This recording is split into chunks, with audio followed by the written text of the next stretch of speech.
Welcome to Java, and thank you kindly for joining me. It's July 21st, 2025, and it is also Monday. So I hope everyone had a wonderful weekend and is ready to come back. And let me know because there's two new up and comers for this week. The first would be crypto, second would be fiat. Which one do you prefer? We're also going to be speaking a little bit about an announcement from the Bank of Canada, and we can finally talk about Japan instead of me sitting here in a corner talking about them to myself like some crazy person. We finally got them in the mainstream media, of course, because it involves politics. So let's get started with what's going on in the markets. Now, we left off last week the volatility towards the end of the day because the options expiry did not disappoint. So it was weak market except for the volatility. And that was on kind of uncertainty, which the market obviously hates.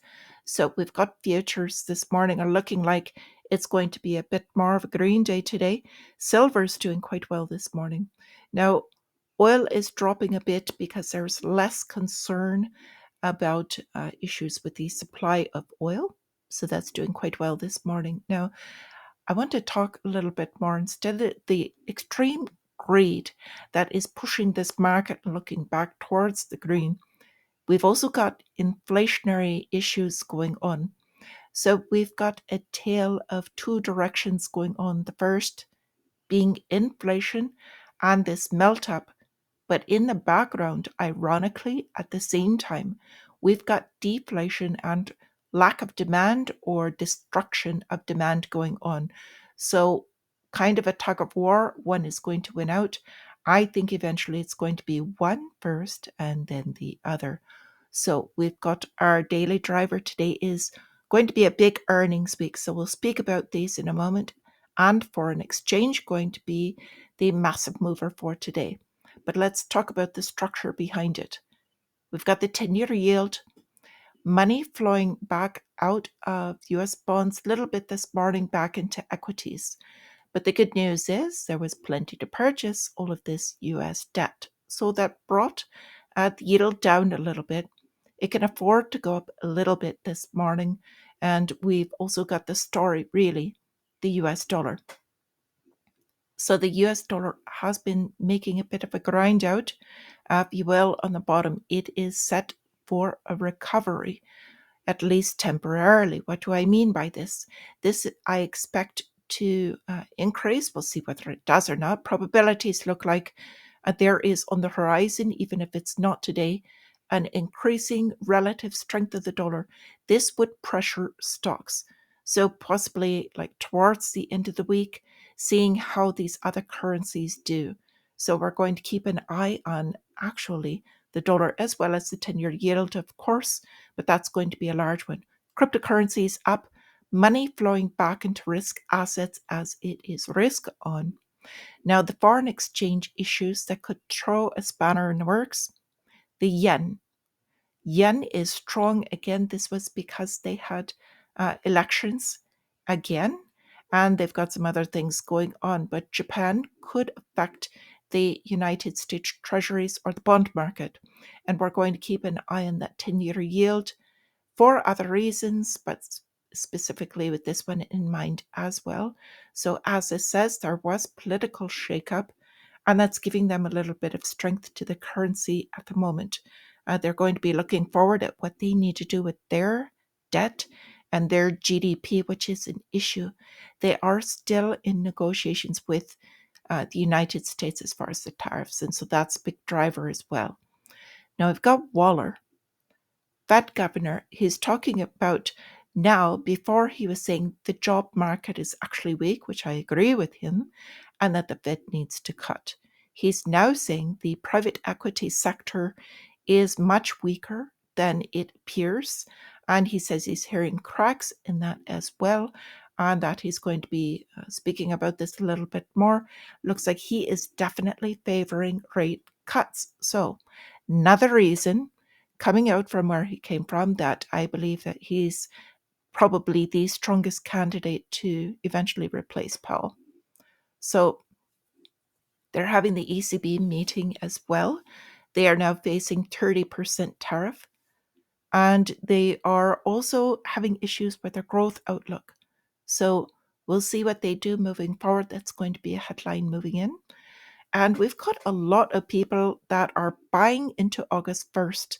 So this whole greed um, issue that's going on in the background, I'll talk about this in a moment, but it looks like retailers buying into August 1st, which is next week. So we're going to watch this kind of building into it, but larger money is selling into it. So this week we've got large corporation earnings. This is big tech earnings. These are what is going to drive the markets for the most parts. We've got Ryanair did really well early on. We've got the likes of defense companies. We've got Raytheon. We've also got Lockheed Martin, a few others, Tesla.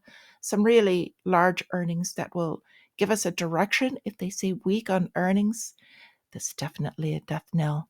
So let's talk about the calendar. Leading economic indicators, very light this week. We're getting PMI on the 24th, which is Thursday, and some other orders, but we'll cover those. So we've got Block. Now the ticker is XYZ. This used to be Square, I believe. Payment system. They are now being added to the S&P 500.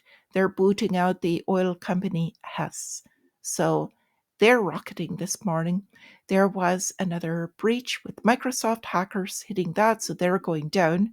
Stellantis having major issues, they're plummeting. They have billions in dollars in losses. So Jeep not doing so well, overpriced vehicles not making it, auto loans beginning to default. We've got BYD is the top Chinese auto vehicle maker, and they're saying they're shaky at the top. So, side note for China, JD, Baba, Ellie, and a couple of the other major companies over there did have a meeting with the main Chinese regulator. There's a lot of speculation over that they're being told that they need to start being profitable. Otherwise, who knows what the threat is that accompanies that. But there was a massive meeting. We've got chart of the week. This is the infinite money glitch moving from Bitcoin to altcoins. So I don't have the chart, but the point of this is that this is showing a turn again, what they're calling altcoin season, because this is the rise in Ethereum, XRP, Stellar, Dogecoin, and several of the others that are increasing much faster than Bitcoin as far as price in dollars. So this again shows massive risk on, more greed, and this is probably not the time for that for a broad-based greed. It's going to be very specific. Now I want to bring up Bank of Canada, warning of a looming mortgage payment spike. And what this means is that they came out with a new report saying that most of them were having difficulty with their loans, and about 60% of all of their loans are expected to renew either the end of 2025 or 2026. And when this happens, they're all going to have to shift to much higher rates. So they're about to have a pending disaster in their real estate market. When that happens, massive foreclosures, and that's going to bring the price down, is typically what it does. So this is the other chart that I did want to bring up. This is recent insider buying and selling, and this chart, in case you can't see, much of the green normally is supposed to be a little bit more balanced than this, but this is showing all of within corporations, owners selling their stocks, or those that are higher up executives. So they're using all of these liquidity pushes and all of these green bull markets, retailers, and they're dumping on them. So just a warning. A couple of other things before I let you go to the markets. Now we've got Britain's Environment Secretary, announcing water reforms. We've got a massive push for some of the critical resources. First one being water. Pretty soon it's also going to be air. I know this sounds off, but this is not just here. There is also a massive push in Australia, as well as other portions of Europe, and very quietly in the background of China as well as the United States. The reason behind this is for another part of that energy push, the cooling as well as resources they need for artificial intelligence to be moving forward. So they've got a crush on these. We've been talking about these.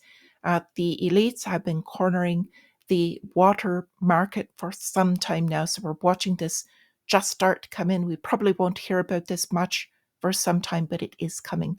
Now, we've got a United States Defense Secretary. There's a couple of United States bases that they're saying are going to be built up in order to detain immigrants, and saying that it won't affect military readiness, but they're hosting these detention camps.